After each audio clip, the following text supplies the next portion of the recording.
तो बेटा ऋतुकाल में ये चीजें वर्जित है ना। और इनको अगर किया तो होने वाली जो संतान है उसके ऊपर क्या इम्पैक्ट आता है, तो वो चीज यहाँ लिखी हुई है, देखेंगे। आपके बुक्स के अंदर है श्लोक नंबर 26, देखना चाहोगे तो कह रहे हैं दिवा स्वाप नहीं करना चाहिए, दिन में सोना तो मना ही है हमेशा। और स्त्री के लिए कह रहे हैं ऋतुकाल में दिन में सोने से बालक जो होगा वो कैसा होगा, स्वापशील, सोने वाला। अंजन करने से बालक अंधा। रोदन करने से उसकी दृष्टि विकृत होगी। स्नान अनुलेपन ये सब करने से बालक दुखशील होगा। तेल का अभ्यंग करने से बालक कुष्ठी होगा। नख अपकर्तन तो कुनखी। प्रधावनाथ ज्यादा दौड़ने से बालक चंचल। हंसने से दंत ओष तालु जीवा, ये शावण के होंगे बालक के। अति कथन ज्यादा बोलना बालक प्रलापी। अति श्रवण करने से बालक बधिर। अवलेखन करने से यानी कंघी ज्यादा करने से बालक खलती यानी गंजा। मारुत आयास सेवन करने से तो बालक उन्मत्त होगा। देखो सीधी सी बात यह है कि स्त्री जो भी अधिक करेगी, मतलब व्यवहार में चीजें करेगी, तो उसके बच्चे के ऊपर वही चीज निगेटिवली मतलब दिखाई देगी। है ना, कि नख अपकर्तन की तो बालक के नख खराब हो गए। हंस रही है तो बालक नहीं हंस पाएगा। है ना, उसके दांत वाँत सब खराब है तो मन ही नहीं करेगा उसको हंसने का। ज्यादा अति कथन ज्यादा बोल रही है तो बालक भी प्रलापी, बोलने वाला लगातार बहुत बोल रहा है। तो वो तो याद ही नहीं करना आपको। जो रटना है, जो जरूरी बात है वो समझ लो। एक है कि रोने से विकृत दृष्टि, ठीक है, अंजन से नहीं है विकृत दृष्टि। अंजन से अंधा है, आंधे था। रोने से विकृत हो जाती है दृष्टि, यानी कि रोग मान लो दृष्टि के रोने से। और दूसरा तेल अभ्यंग, तेल अभ्यंग से कुष्ठी। ये दोनों स्पेशली याद रखना, बाकी तो देख लो, पढ़ने की चीज है। ऋतुकाल वाग्भट का 12 दिन भी है, 16 दिन भी है, कहना 30 दिन भी है। मैंने आपसे कहा कि बेसिक आंसर जो है वो 12 दिन है। नियम क्या है, अब स्त्री के लिए शुरुआत से बात कर रहे हैं। तो दर्भ संस्तर शायिनी हविष्यम त्रयम च भर्तु संरक्षे चतुर्थ आरम आरम भर्तारम दर्शे। तो कुल मिला के वही कह रहे हैं कि शुरू के 3 दिन जो है अ, मतलब वर्जित है। उसके बाद पति के दर्शन करने की बात की है, भर्तारम दर्शे। ठीक। और जमीन पे सोए, दर्भ संस्तर शायिनी, हाथों में जो भोजन आ सके उतना भोजन करे। भत्तु त्रयम च भर्तु संरक्षे, मतलब पति से 3 दिन दूर रहे। लाभ क्या बता रहे हैं, किसका लाभ, कि चतुर्दिन पति को देखने का लाभ। तो कह रहे हैं पूर्वम पश्येद ऋतुस्नाता यादृशम नरमंगानाम तादृशम जनित पुत्रम भर्तारम दर्शयेत तथा। कह रहे हैं इसके बाद, इन ऋतु स्नान के बाद स्त्री जिस पुरुष को देखती है उसी के समान अंगों वाला उसकी जो संतान है मतलब वो होती है। तो इसीलिए पहले किसको देखना चाहिए, कह रहे हैं अपने पति को देखना चाहिए। ठीक है। आगे देखिए, पुरुष 1 मास ब्रह्मचारी रहकर घृतपान करे और स्त्री तेलपान करे। ये भी आप पढ़ चुके हो कि क्या करना चाहिए, पुरुष को घृतपान और स्त्री को तेलपान। और वो भी हमने देखा कि जब संतान होती है तो अगर मेल संतान हो तो तेलपान की बात थी, फीमेल संतान हो तो घृतपान की बात थी। काश्यप ने ये स्त्री के लिए तेल और मांस की जगह तेल और मांस लिख दिया, नॉनवेज। ठीक, तो तेल मांस है वहां। नेक्स्ट कह रहे हैं पुत्र की इच्छा से 4 6 8 10 12 इन रात्रियों में मैथुन, वही इवन नंबर। और फीमेल संतान के लिए ऑड नंबर्स, 5 7 9, वो सब। उत्तर उत्तर रात्रियों में संभोग से पुत्र उत्तर उत्तर आयुष्य आरोग्य आदि को प्राप्त करता है। पुत्री की इच्छा से 5 7 9 11 इन रात्रियों में संभोग की बात की है। त्रयोदशी आदि निंदनीय है सुश्रुत के अनुसार, क्योंकि हम बात कर रहे हैं। अदरवाइज वाग्भट की बात होती तो वहां तो 11th भी वर्जित थे, तो यहाँ 13th आदि वर्जित है। ऋतुमती के साथ संभोग से क्या दोष है, आप पढ़ चुके हो, मैंने आपको बताया था। याद कुछ नहीं करना है इसमें, एक ही बात है जो समझनी है कि 4th डे से पहले, है ना, संतान होने की संभावना लगभग नहीं होती। तो उसके लिए अलग शब्द आए कि पहले दिन आयु का नाश, अगर संतान हो भी जाती है तो दूसरे दिन बालक की सूतिका गृह में मृत्यु है। तीसरे दिन कह रहे हैं वही चीज होती है, सेकंड डे होती है। काश्यप फल शून्य वादगर, ये स्पेशली बस याद रखना है, फर्स्ट डे। ठीक है, पढ़ा चुका हूँ ये भी। सेकंड डे वही गर्भस्राव, तीसरे दिन हिनांगी अल्पायु, याद ही नहीं करना। भाव प्रकाश देख लो तो वो भी याद है आपको, चबर करके एक वर्ड याद कराया था आपको कि फर्स्ट डे स्त्री चांडाली दृश्य, दूसरे दिन ब्रह्मघातनी, तीसरे दिन रज के समान अस्पृश्य। तो चबर करके वर्ड याद किया था, चांडाली ब्रह्मघातनी और रज के समान अस्पृश्य। अब आती है बात पुंसवन करने की। कुछ चीजों के मैंने आपको नाम नाम बताए थे, मगर ध्यान आ रहे हो आपको। मातुलुम की बात की थी हम लोगों ने, भवलिंगी की बात की थी, ईश्वरलिंगी की बात की थी, है ना, लक्ष्मणा का भी एक जिक्र आया था, भ्रति की बात आई थी, है ना। तो ये कुछ नाम आए थे। तो यहाँ देख लोगे आप कि पुंसवन कर्म कब कराना चाहिए। तो लब्ध गर्भ आया, ठीक है, जब एक बार प्रेगनेंसी हो जाए। चलो बता दो मुझे, चरक ने क्या शब्द दिया था यहाँ? लिखा है, छोड़, लिखा है प्राग, प्राग व्यक्ति भावात, है ना, चरक में शब्द आया था कि लक्षणों के व्यक्त होने के पहले, हमने ऐसा देखा था, है ना, प्राग व्यक्ति भावात। और सुश्रुत में लब्ध गर्भ आया कि एक बार प्रेगनेंसी हो जाए उसके बाद। किससे कराते हैं? तो लक्ष्मणा, वटशुंग, सहदेव, विशुदेव, इनको दूध के साथ पीसकर पुत्र प्राप्ति के लिए दाहिनी नासापुट में 3 से 4 बूंद, और पुत्री प्राप्ति के लिए वाम नासापुट में 3 से 4 बूंद। ये भी आप देख चुके हैं। और ये किसको करना है काम? स्त्री को स्वयं करना है। ठीक है। अब ये द्रव्यों के नाम हल्का सा देख लेना, वटशुंग, सहदेव, विशुदेवा, लक्ष्मणा। लक्ष्मणा की पहचान, ये भी हम बात कर चुके हैं कि लक्ष्मणा जो है पुत्र प्राप्ति के लिए कैसा होता है? रक्त अल्प बिंदु भी लांछित छदा, यानी कि रक्त वर्ण के जो स्पॉट है, मतलब रेड रेड, इसके ऊपर मार्क्स होता है लक्ष्मणा के ऊपर। प्लस गंध कैसे आती है इसमें? बस्त गंध, तो बकरे के समान इसमें गंध आती है। दोनों बातें याद रखोगे, रक्त बिंदु है और बस्ताप गंध है। नेक्स्ट चलिए, एक श्लोक यहाँ लिखा हुआ है, तो एग्जाम में सवाल क्या पूछता है इसके अंदर? यहां से पूछता है कि गर्भ सामग्री क्या है। ठीक है, गर्भ सामग्री की संतान किससे उत्पन्न होती है, मतलब ऐसा करके। तो 4 चीजें हैं उसमें, ऋतु, क्षेत्र, अंबु और बीज। सामग्र्याद अंकुरो, ये 4 चीजें नहीं होंगी तो गर्भ उत्पत्ति नहीं होगी। मतलब ऋतु मतलब ऋतुकाल होना चाहिए, जो हम बात करें 12 दिन की, से वो होना चाहिए। क्षेत्र मतलब गर्भाशय की बात कर रहे हैं, कि वो होना चाहिए। अंबु, तो अंबु आप रस को समझ लो चाहे तो, ना कि न्यूट्रिशन के लिए, बच्चे के लिए। और बीज मतलब शुक्रिया आर्तव हो गए। ठीक है, तो ये सारी चीजें होनी चाहिए। तो ध्रुवम चतुर्णाम सानिध्यात गर्भा स्याद विधि पूर्वक, ये चारों चीजें होती हैं, तो इनके मिलने से गर्भ की उत्पत्ति होती है। तो चारों चीजें क्या है? ऋतु, क्षेत्र, अंबु और बीज, याद रखेंगे। नेक्स्ट है वर्ण उत्पत्ति। ये भी आप पढ़ चुके हो कि तेज धातु वर्ण का कारण है, तेज के साथ जल मिलेगा तो गौरवर्ण, पृथ्वी मिलेगी तो कृष्ण वर्ण। प्लस अब इन्होंने क्या किया कि पृथ्वी के साथ आकाश मिला दो तो हो जाएगा वर्ण कृष्ण श्याम, और जल के साथ आकाश मिला दो तो वर्ण हो जाएगा गौर श्याम। ये बात हमने की थी। तेज तो सब में कॉमन ही है, और तेज लिखा हो चाहे ना लिखा हो, आपको समझना कि बिना तेज के तो होगा ही नहीं। ठीक है ना। चरक की बात करें तो देख लो, वही तेज जल आकाश तो अवदात गौरवर्ण है, तेज पृथ्वी वायु तो कृष्ण वर्ण है, और सारी धातुएं सम है तो श्याम वर्ण है। चरक ने इंद्रिय स्थान में वर्ण 4 तरह के बता दिए। ये सब बातें हो गई हैं हमारी। नेक्स्ट चलिए, तेजो धातु का नेत्र पर क्या प्रभाव पड़ता है? तो दृष्टि भागम अप्रतिपन्नम, की दृष्टि में तेज पहुंचा ही नहीं, तो बालक कैसा होगा? अंध। तदेव रक्त अनुगतम, यानी रक्त दोष अनुगत हो जाएगा तेज, तो आंखें कैसी होंगी? रक्त वर्ण की, रक्ताक्ष। पित्त अनुगत तो पिंगाक्ष, श्लेष्म अनुगत तो शुक्लाक्ष। बस जरूरी है लास्ट वाला, कि वात अनुगत तो विकृताक्ष। पीछे आपको पढ़ाया था कि स्त्री जो है ऋतुकाल में अगर अधिक रोएगी, रोदन करेगी, तो बालक कैसा होगा? विकृत दृष्टि वाला। और यहाँ देख पा रहे हो, अगर ये जो तेज है दृष्टि में जो गया है, अगर वो वात के साथ मिल गया, मतलब वात ने उसे आक्रांत कर दिया, तो दृष्टि कैसी होगी? विकृत होगी। तो दोनों जगह ये वाला पॉइंट जरूरी है कि दृष्टि विकृत कब होती है, याद रखेंगे। यहाँ पे भी सवाल पूछता है, जो अगला श्लोक है, क्या करता है? यहाँ फिल करवाता है ये जो शब्द है पुंसाम। क्या श्लोक है? घृत पिंडो यथैव अग्निम आश्रिता प्रवीर्यते, कि जैसे घृत पिंड होता है वो अग्नि के संपर्क में आके पिघल जाता है, उसी तरह विसर्पत्य आर्तवम नार्य समागम से, तो स्त्री आर्त कि वो प्रवलीन हो जाता है। तो इस तरह से शब्द आया है। तो ये याद रखोगे किसके समागम से? तो पुंसाम समागम, ये शब्द फिल करवाता है, तो याद रखेंगे। ठीक है। नेक्स्ट चरक, तो शुक्र शोणी जीव संयोग तूखल कुक्षिगत गर्भ संज्ञा भक्ति, जानते हो श्लोक, देख लेना। युग्म गर्भ कह रहे हैं क्यों होता है? ट्विंस क्यों होते हैं मतलब? तो एक तो वायु की वजह से, आपको मैंने उदाहरण बताया होगा, किस आचार्य ने उदाहरण दिया कि जिस तरह स्वयं में, बोलो, भेल, ठीक है ना। बेल ने दिया ठीक है, ठीक है, स्वयं शुगर दोनों का उदाहरण दिया है कि उसमें जिस तरह कई कई संतानें होती हैं, तो वायु की वजह से होते हैं। तो युग्म गर्भ का कारण वायु है, और दूसरा अधर्म को मानते हैं। तो बाकी मैंने आपको मॉडर्न का ही बताया होगा। तो ओवुलेशन अगर इंड्यूस कराया जाए क्लोमिफेन साइट्रेट के साथ, है ना, तो वहां भी संभावना होती है कि ट्विंस हो जाए।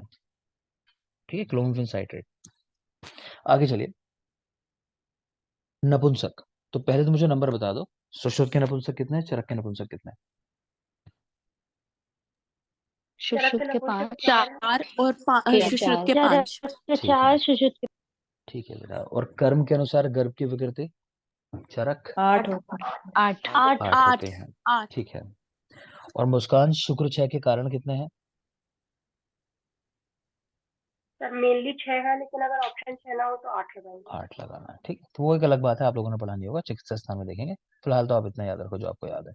नेक्स्ट चलो, यहाँ खैर नपुंसक तो आसेक्य, सौगंधिक, कुंभिक, ईर्ष्यक, तो कुछ नाम देख पा रहे हो, मैं भी सारे ना लिखे हो पांचों। तो आसेक्य क्या होता है वो देखो। तो कह रहे हैं पित्रो अल्प बीजत्वाद, ठीक है, पिता के मतलब अल्प बीज के कारण, अल्प शुक्र के कारण आसेक्य संतान उत्पन्न होती है।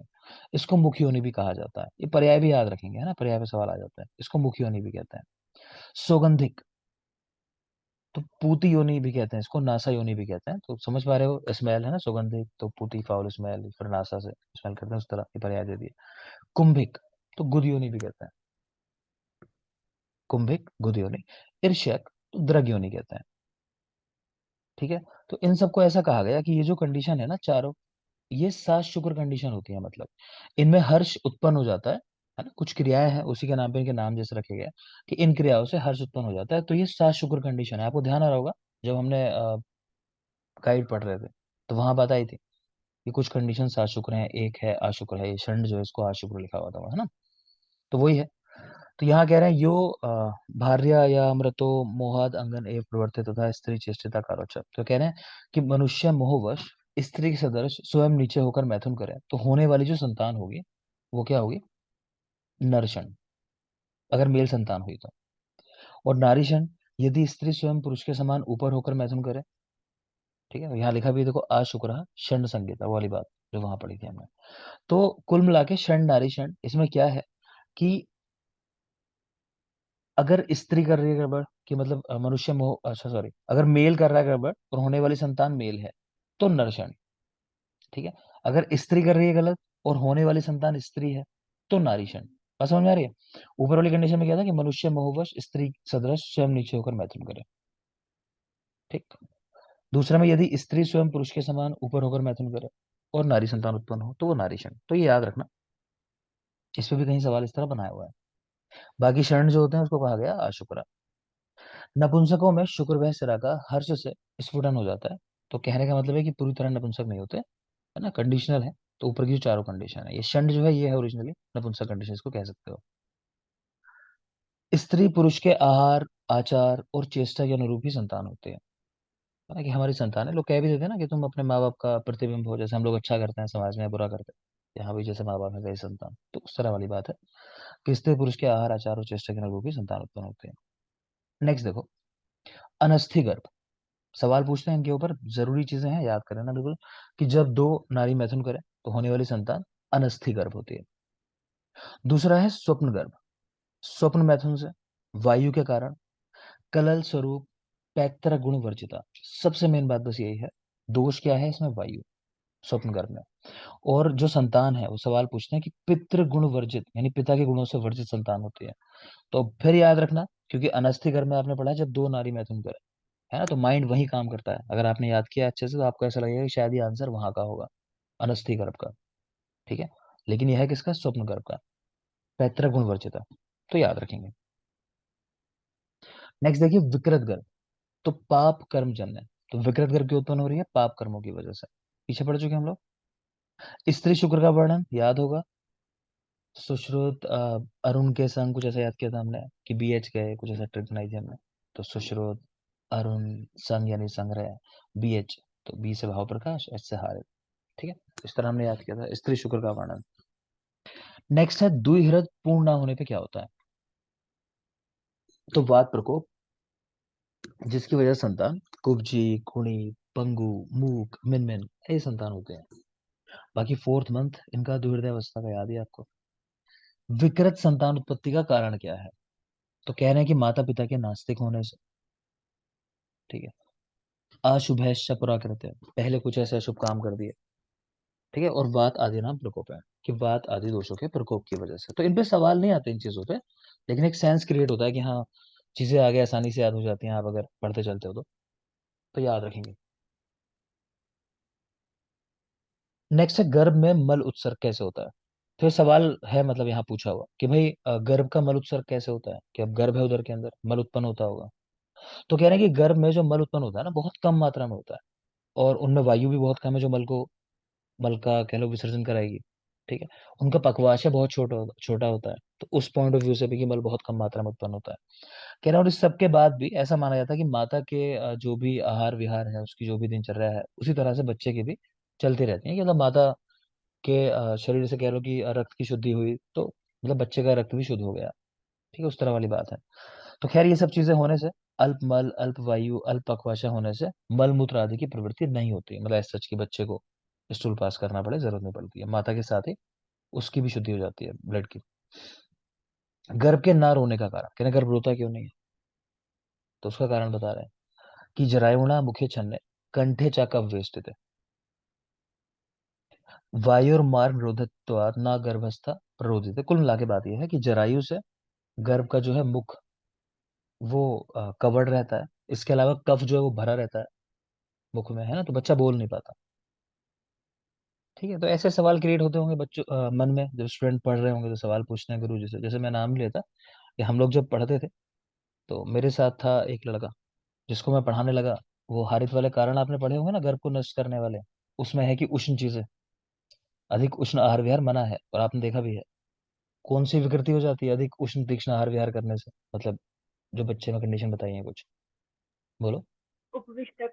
उपविष्टक, है ना। उपविष्टक। विष्ठक हाँ गर्भ होता है। हाँ, तो मैं वही पढ़ा रहा था अपने साथ में किसी लड़के को, हम लोग जब पढ़ते थे। तो उसने तुरंत सोचा और मुझे बताया कि हाँ जब जैसे गरम गरम खाएंगे तो वो बच्चा होगा गर्भ में तो ऊपर जाके उसकी गिरेगा, जैसे गर्म जो हमने खाया है ना। तो उसका कॉन्सेप्ट ये था कि जो कुछ मुंह से खाया जाता है वो उस तरह से मना है कि बच्चे के ऊपर जाके गिरता होगा, है ना। तो ये है नुकसान ना पढ़ने का।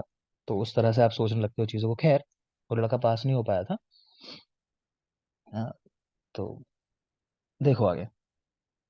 तो जरायु से मुख जो है बच्चे का कवर्ड रहता है, और कह रहे हैं कफ भरा रहता है मुख के अंदर, तो इसलिए गर्भ नहीं रोता। तो ये चीज हम बाद में पढ़ेंगे जब पीढ़ी आगे पढ़ोगे ना, तो ये भी प्रोसेस होती है कि जैसे सक्शन किया जाता है मुख में, बच्चे को कुछ भरा हो तो कफ वगैरह सब निकालते हैं, तो वो सब चीजें। नेक्स्ट देखो। अच्छा ये भी देखना, वायु का मार्ग जो अवरुद्ध हो जाता है और वायु की वजह से हम लोग बोलते हैं, तो ये कुल मिला के बच्चा बोल नहीं पाता, रो नहीं पाता। माता के सभी व्यवहार गर्भ के व्यवहार समझने चाहिए। दंत उत्पत्ति, दांतों का गिरना आदि कोई कारण पूछे क्यों होता है, तो कह रहे हैं स्वभाव से होता है। अब चलो आप मुझे बता दो, क्योंकि मैंने आपको पढ़ाया है तो मैं पूछ लेता हूँ। सूरज,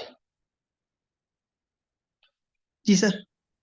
बच्चे के दांत निकलने का समय जी। कब निकलते हैं दांत आयुर्वेद के हिसाब से? आयुर्वेद के हिसाब से हम्म, छठवां सातवां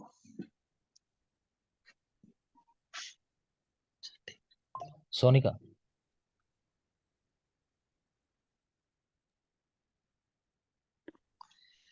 कुछ 4 से 8 महीने सर। ठीक है, तो 4 से 8 माह। इनमें भी प्रशस्त कौन सा है? अंशुल, अंशुल प्रशस्त माह कौन सा है? Sir 8 month. 8 मंथ, ठीक है ना। तो 8वें माह के दांत जो है प्रशस्त है। 4 से 8 माह का समय बताया है गर्भोत्पत्ति का, ये भी हमने कल बात की थी, जिनको नहीं पता हो। तो खैर, तो दांत निकलने का, दांतों के गिरने का कारण क्या है? कोई कारण नहीं है, चीजें स्वभाव से होती हैं। ठीक। आगे देखो, सत्वभूयिष्ठ लोग, इनको अपने पूर्व जन्म का ज्ञान रहता है। तो पूर्व जन्म में अब इन्होंने क्या ऐसे काम किए होते हैं कि इतना सत्व इनका बड़ा होता है। तो कह रहे हैं कि सतत शास्त्र बुद्धि।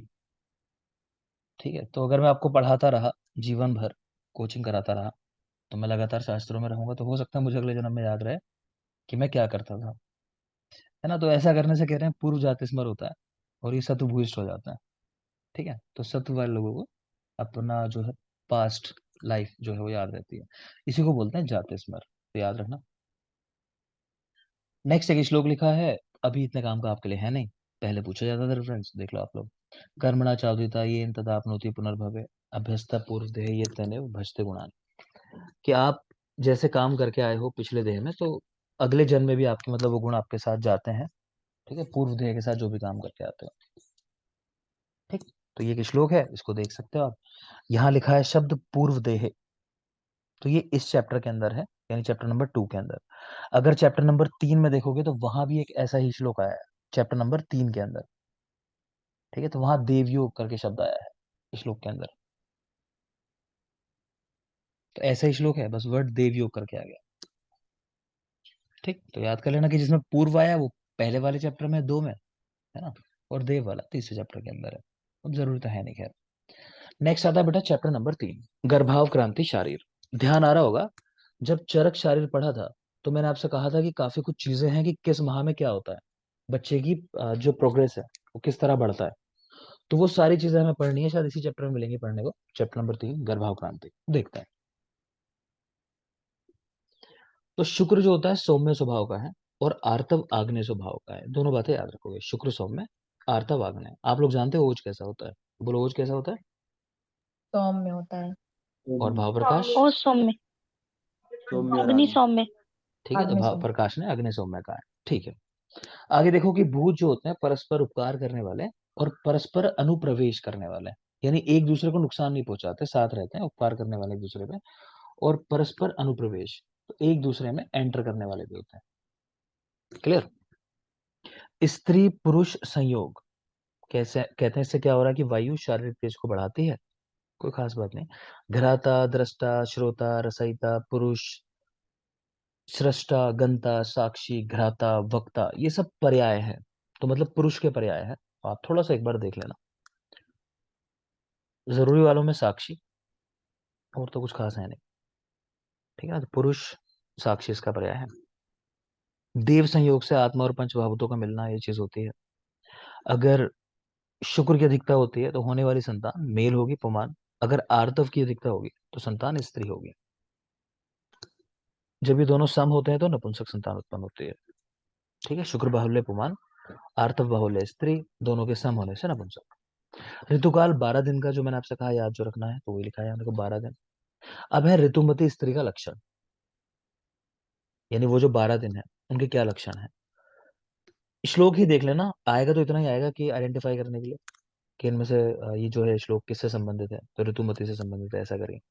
तो पीन प्रसन्न वदना, प्रक्लिन आत्मुख द्विजा, नर कामाम प्रिय कथाम, शिरस्त कुक्षी अक्षी मूर्धजाम, स्फुरद भुज भुज कुच श्रोणी, नाभि उरु जघन स्विचाम, हर्षोत्सुक के पराम चापी। तो समझ आ रहा होगा, स्त्री मतलब अधिक प्रसन्न दिखाई देती है। तो सारे कैरेक्टर वो हैं, पहचानने के लिए नर का माम यहाँ से याद कर सकते हो, नर का माम प्रिय कथाम करके पहचान लोगे, ठीक है। हर्ष है मतलब, है ना, तो इससे पहचान सकते हो। तो देख लेना, यहाँ कह रहे हैं कि पीन प्रसन्न वदन जो शब्द आया है ऋतुमती स्त्री के लिए सुश्रुत में, अष्टांग हृदय में वही लिखा है श्याम प्रसन्न वदन। थोड़ा डिफरेंस आया है।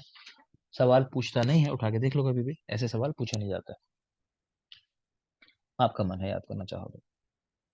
आगे देखिए, पिछले चैप्टर में एक श्लोक आपसे कहा था कि पुंसाम समागमे करके वो जो श्लोक आया था कि वो फिल करने को देता है। ऐसे ही इस वाले चैप्टर के अंदर यहाँ आता है कि ये किसका कंपैरिजन है, या फिर योनि को किसके साथ कंपेयर किया गया है, ठीक है। तो कमल पुष्प के साथ कंपेयर किया गया है कि जिस तरह दिन के बीत जाने पे कमल पुष्प संकुचित हो जाता है, उसी तरह ऋतुकाल बीत जाने के बाद योनि संकुचित हो जाती है, मतलब उसके बाद गर्भ की स्थापना नहीं हो सकती, ठीक है।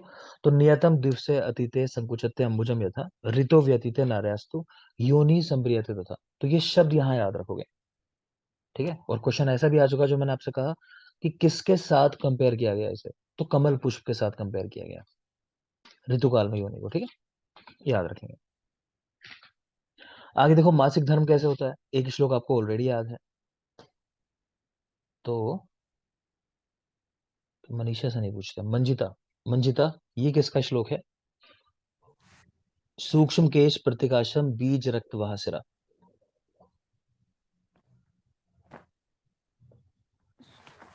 मंजिता नहीं तो वंदना, कश्यप का सर सर विश्वामित्र। वंदना बता रही है सही, विश्वामित्र, ठीक है। विश्वामित्र का श्लोक है आर्तव के संबंध में, ठीक है। और कई बार बता चुका हूँ बेटा, याद रखो, जरूरी है, तभी बार बार बात कर रहा हूँ। तो देख लोगे खैर यहाँ मासिक धर्म किस तरह होता है। तो मासेन उपचितम काले धमनेभ्याम तदार्थवम ईशत कृष्ण विवरणम वायुर योनि मुखम नयत। तो एक तो ये बात ध्यान रखनी है कि धमनी के थ्रू ये फंक्शन होता है कि धमनियां जो है वो रक्त को लेके आती हैं, ठीक है। और बाहर जो करने वाली है रक्त दोष को, वो है वायु। तो वायु का ही काम है, हम लोग बात करते हैं अपान वायु की मेनली, गर्भ को, शुक्र को, आर्तव को, है ना, इनको लेके जाने का काम यही करती है अपान वायु। और कैसा होता है आर्तव? ईशत, कृष्ण और विवर्ण। विवर्ण यानी नॉर्मल जो कलर है रक्त का, उससे थोड़ा सा अलग। ठीक। काश्यप ने धमनी की जगह यहाँ सिरा शब्द का इस्तेमाल किया, तो ये भी याद रख सकते हो। काश्यप, उन्होंने धमनी ना कह के सिरा कहा। आगे चलिए। आर्तव काल, तो सारे आचार्यों का मेनली 12 से 50 याद ही है आपको। काश्यप ने 16 वर्ष या इसके भी पूर्व कह दिया है ना, शुक्र संप्रवर्तन आयु। और ये भी पाराशर ने कहा 10 वर्ष के अधिक, ये याद रखना। जैसे कल परसों बात कर रहे थे कि 8 माह के बाद सॉरी 8 माह के पूर्व प्रजावरण बांधने का निर्देश है। प्रजावरण बंध, ध्यान आ रहा है काश्यप का? 8 माह के पूर्व, ठीक है। अष्टत्रिक का विचार करना चाहिए। मदपान के पूर्व ना, मद्यपान करने के पहले। उसी तरह आर्तव काल का टाइम है 10 वर्ष के बाद, स्पेशली याद रखना है। आगे देखिए, सद्यो गर्भा का लक्षण पढ़ा चुका हूं शायद ये भी मैं आपको। श्रमो, ग्लानि, पिपासा, शक्ति सदनम, शुक्र शोणिति और अवबंधा, स्फुर्णश्च योने। तो ये सद्यो गर्भा का लक्षण है, जिसको रिसेंटली अभी गर्भ धारण हुआ है। श्रम, ग्लानि, पिपासा, शक्ति सदन, शुक्र शोणित का मिल जाना, तो यहीं से पहचान सकते हो, ये इनिशियल बात चल रही है बिल्कुल। तो शुक्र शोणिति और अवबंधा, स्फुर्णश्च योने, पहचानना आना चाहिए अगेन। अष्टांग हृदय ने स्फुरण की जगह शब्द दिया है हृदय स्पंदन। हृदय स्पंदन, ठीक है। चरक और संग्रह में शब्द आया हृदय व्यथा। तो हृदय स्पंदन, अष्टांग हृदय, हृदय व्यथा, चरक, अष्टांग संग्रह। सुशर्मा, किस वेग धारण का लक्षण है हृदय व्यथा?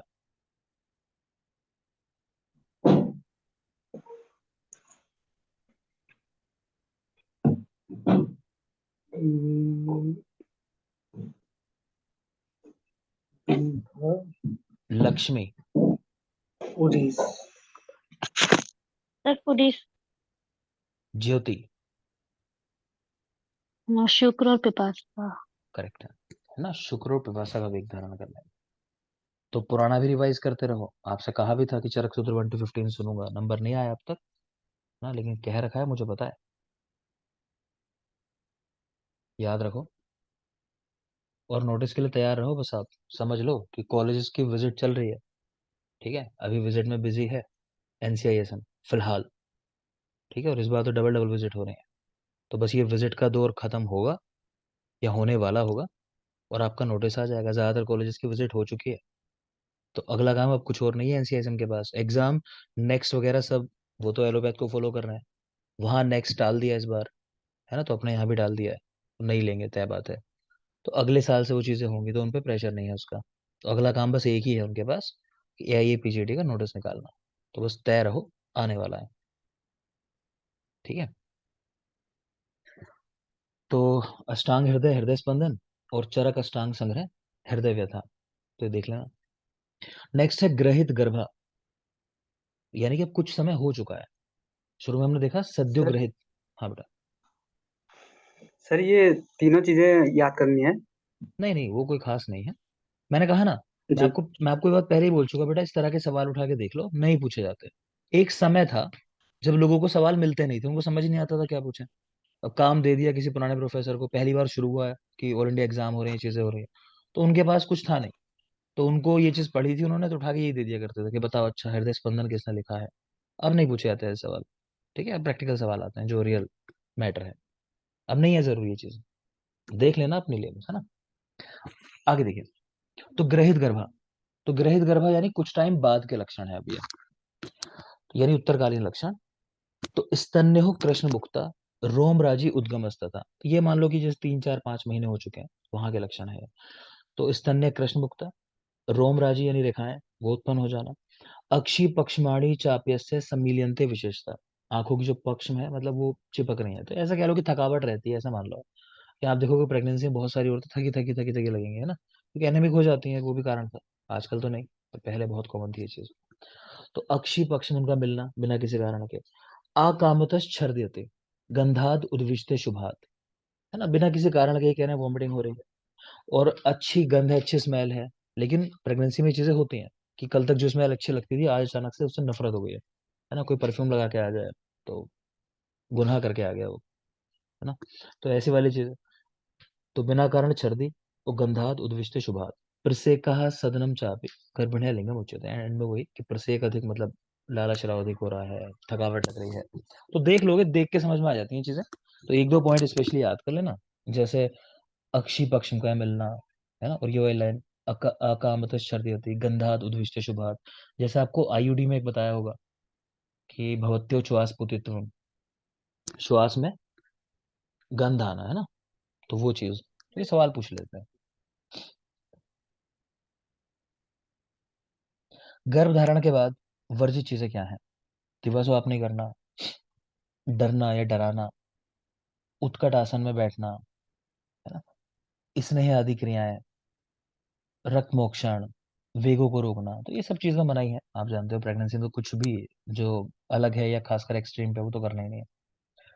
काश्यप गर्भिणी माता के साथ भोजन ना करे। काश्यप कह रहे हैं गर्भिणी स्त्री जो है अपनी माता के साथ भोजन ना करे, उसमें भी विशेषता पहले गर्भ के समय प्रमाद ना करे। तो कारण जानते ही हो कि उसकी नीड अलग है बिल्कुल, है ना। अब वो पहले की तरह नहीं खाना है बच्चे को सोच के, तो काफी कुछ अलग डाइट होगी माँ से।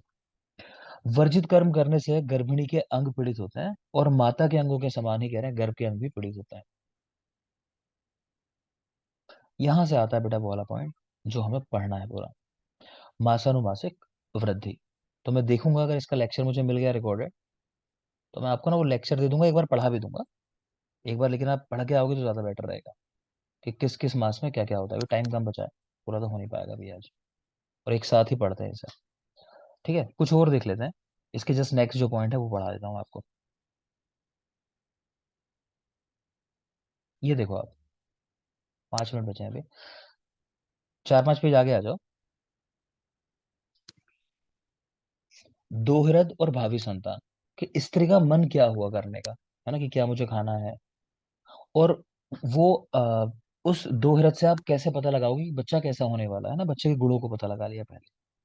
तो स्त्री का मन है राज दर्शन, है ना, कह रही है कि आज वो कल की धाम जो है उसका उद्घाटन कर रहे हैं मोदी जी, मुझे जाना है ना। तो राजा तो उसे कहोगे खैर हमारे जैसे प्रधानमंत्री जैसे, तो ऐसा मन हो जाए तो संतान कैसी होगी? अर्थवंतम महाभागम, ठीक, मतलब वही कि धन से परिपूर्ण।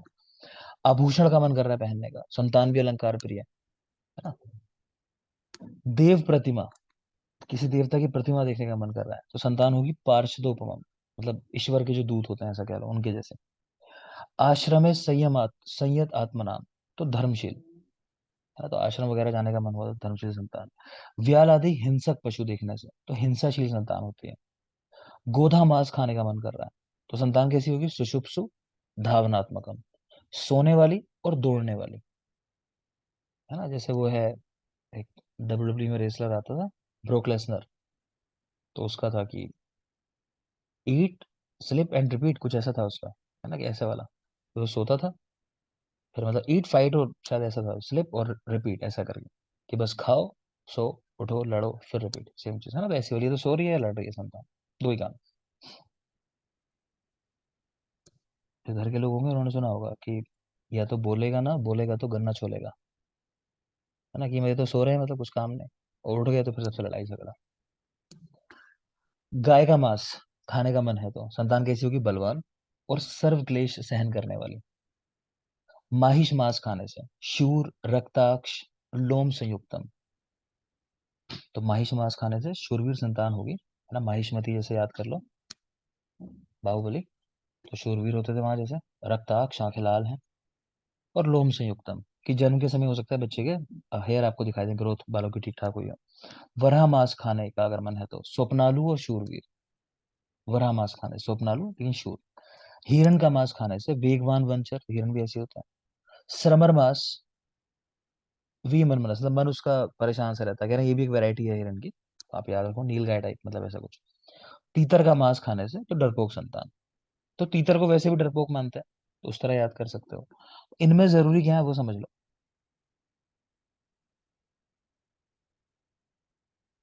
गोधा मांस देख सकते हो, सोने वाली या दौड़ने वाली, गोधा मांस। गाय का मांस, ये भी देख लो, बलवान, सर्वक्लेश सहन। माहिष मांस, ये भी देख लो, शूर, रक्ताक्ष और लोम संयुतम। बाकी तो कुछ खास है नहीं। तीतर मांस खाने से कह रहे हैं डरपोक होती है, वो भी देख सकते हो लास्ट में। बाकी पढ़ लेना सिर्फ। और लास्ट में कह रहे हैं शरीर आचारशील है सा समानम, कि जैसा आचार होता है, शीलन होता है स्त्री का, उसी के समान उसकी संतान भी होती है। और ये वो श्लोक है जो पिछले चैप्टर में आपको कहा था कि देव वर्ड आएगा तो तीसरे चैप्टर का, अदरवाइज इस वाले चैप्टर का है। ठीक है।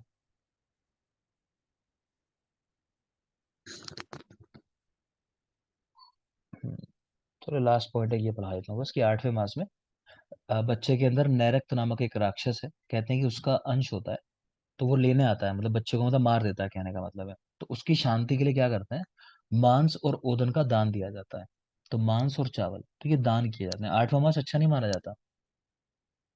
ठीक है, संतान उत्पत्ति के लिए 8वां मास सबसे खराब मास माना जाता है, कि नैरक नामक राक्षस का अंश होता है, जो महादेव ने, भगवान शंकर ने बच्चे के अंदर दिया है, तो उसको लेने के लिए आता है। ठीक है ना, तो उसकी शांति के लिए मांस और ओदन, इनका दान किया जाता है। तो इतना याद रखो, आज के लिए चलो इतना रखते हैं। और आपको मैं एक लेक्चर दूंगा अभी, जिसमें ये मासानुमासिक जो पूरी परिचर्या है याद करनी है, पढ़ना है उसको। थर्ड लेक्चर मानोगे आज का? कल आओगे, पहले वही सुनूंगा मैं, कि इन मास में क्या क्या लिखा हुआ। बहुत जरूरी पोर्शन है, ध्यान से पढ़ के आना। ठीक है, तो आज के लिए इतना ही। Thank you. सुबह बैच होगा कल, ठीक है, मॉर्निंग वाला बैच होगा कल 6 बजे। Thank you.